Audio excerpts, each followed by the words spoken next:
Bismillahirrahmanirrahim. Assalamualaikum warahmatullahi wabarakatuh. Alhamdulillahirrabbilalamin. Wassalatu wassalamu ala asyrafil anbiya wal mursalin Sayyidina wa habibina wa syafi'ina wa maulana Muhammadin wa ala alihi wa sahbihi ajmain, amma ba'du. Pertama-tama yang saya muliakan dan saya tadini pengasuh Pondok Pesantren Zainul Hasan Genggong, yakni Al-Mukarram Kiai Haji Muhammad Hasan Mutawakil Alallah SHMM. Yang saya hormati Bapak Rektor Universitas Islam Zainul Hasan Genggong, Bapak Dr. Abdul Aziz Wahab BAMAG. Yang saya hormati Ibu Dekan Fakultas Tadris Umum Ibu Wahyu Lestari MPD. Yang saya cintai kedua orang tua saya yang selalu memberi semangat dan doanya, serta teman-teman senasib seperjuangan yang saya sayangi. Perkenalkan, nama saya Silva Dianawati, semester 4 Prodi Tadris Matematika Fakultas Tadris Umum Universitas Islam Zainul Hasan Genggong. Baik, di sini saya akan mempresentasikan materi yang berjudul metode pembelajaran dalam matematika. Di sini ada 3 subbab. Yang pertama, pengertian metode mengajar, kedua, faktor-faktor penentu metode mengajar, dan yang terakhir, jenis-jenis metode mengajar. Lanjut saja ke subbab yang pertama, yakni pengertian metode mengajar. Di sini ada 3 poin, yaitu pengertian metode, pengertian mengajar, dan pengertian metode mengajar. Yang pertama yaitu pengertian metode. Menurut Jamarah dan Zain tahun 2010 mengatakan bahwa metode memiliki kedudukan sebagai alat motivasi ekstrinsik, sebagai strategi pengajaran, dan juga sebagai alat untuk mencapai tujuan. Yang kedua yaitu metode mengajar adalah sebuah aktivitas atau mengelola, mengatur, mengorganisasikan lingkungan hingga terbentuk proses belajar. Mengajar merupakan aktivitas pendidik dengan menggunakan perangkat pembelajaran untuk membimbing peserta didik dalam pembentukan karakternya. Dan yang terakhir ada pengertian metode mengajar. Metode mengajar merupakan konsep atau prosedur yang telah dirancang untuk melakukan aktivitas belajar, khususnya kegiatan penyajian materi pelajaran kepada peserta didik. Jadi dapat dipahami bahwa metode mengajar atau metode pengajaran merupakan suatu cara yang digunakan pendidik dalam menyajikan dan menyampaikan informasi berupa pengetahuan, keterampilan, atau sikap agar tujuan pembelajaran tercapai dengan efektif dan efisien. Lanjut ke subbab yang kedua, yakni faktor-faktor penentu metode mengajar. Yang pertama, peserta didik. Yang kedua, tujuan pembelajaran. Yang ketiga, suasana pembelajaran. Yang keempat, fasilitas pembelajaran. Dan yang terakhir ada pendidik. Langsung kita masuk ke subbab yang terakhir, yakni jenis-jenis metode mengajar. Nah, di jenis-jenis metode mengajar ini ada 10 poin yang akan kita bahas untuk memberikan tambahan wawasan umum. Metode mengajar yang diuraikannya ialah berikut. Yang pertama, metode proyek. Metode proyek atau unit adalah cara penyajian pembelajaran yang bertitik tolak dari suatu masalah, kemudian dibahas dari berbagai segi yang berhubungan sehingga pemecahannya secara keseluruhan dan bermakna. Nah, yang kedua di sini ada metode eksperimen.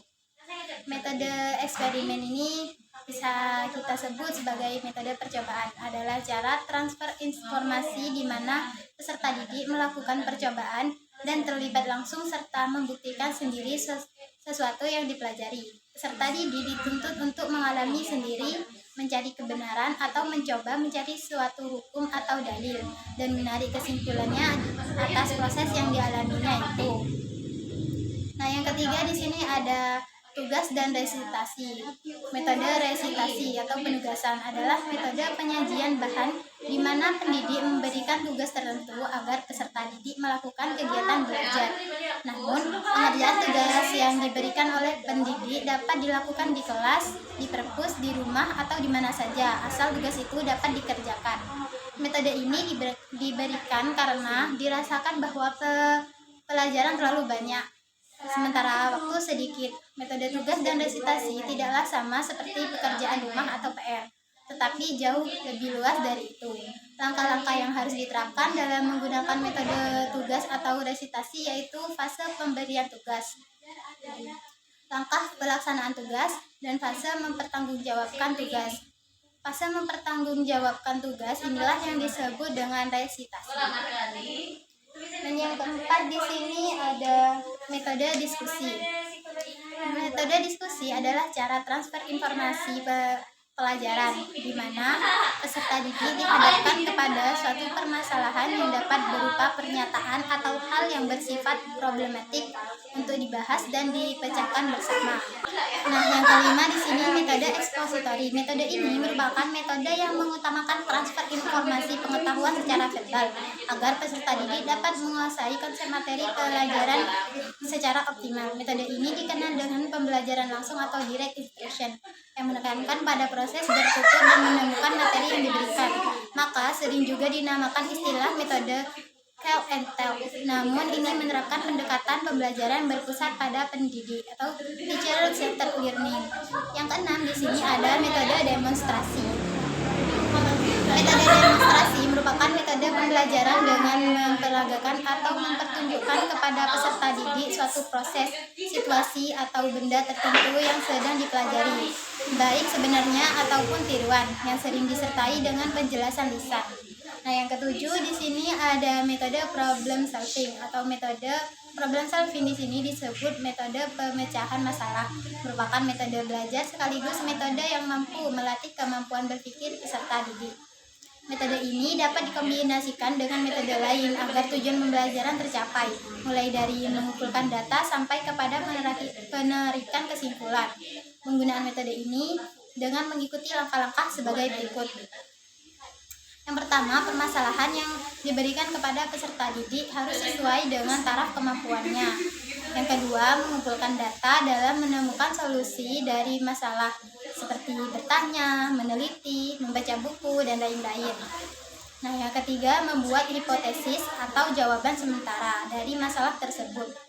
Yang keempat, di sini menguji kebenaran jawaban sementara tersebut. Yang kelima, menarik kesimpulan. Lanjut ke poin 8, yakni metode tanya jawab. Metode tanya jawab di sini merupakan metode pembelajaran dengan menyajikan pelajaran dalam bentuk pertanyaan yang harus dijawab peserta didik. Namun bisa juga pertanyaannya muncul dari peserta didik yang harus dijawab oleh pendidiknya. Metode tanya jawab adalah metode yang tertua dan banyak digunakan dalam proses pendidikan, baik di lingkungan keluarga, masyarakat, maupun sekolah. Kesembilan, metode latihan. Metode latihan dikenal dengan sebutan metode training, merupakan metode mengajar yang menanamkan kebiasaan tertentu.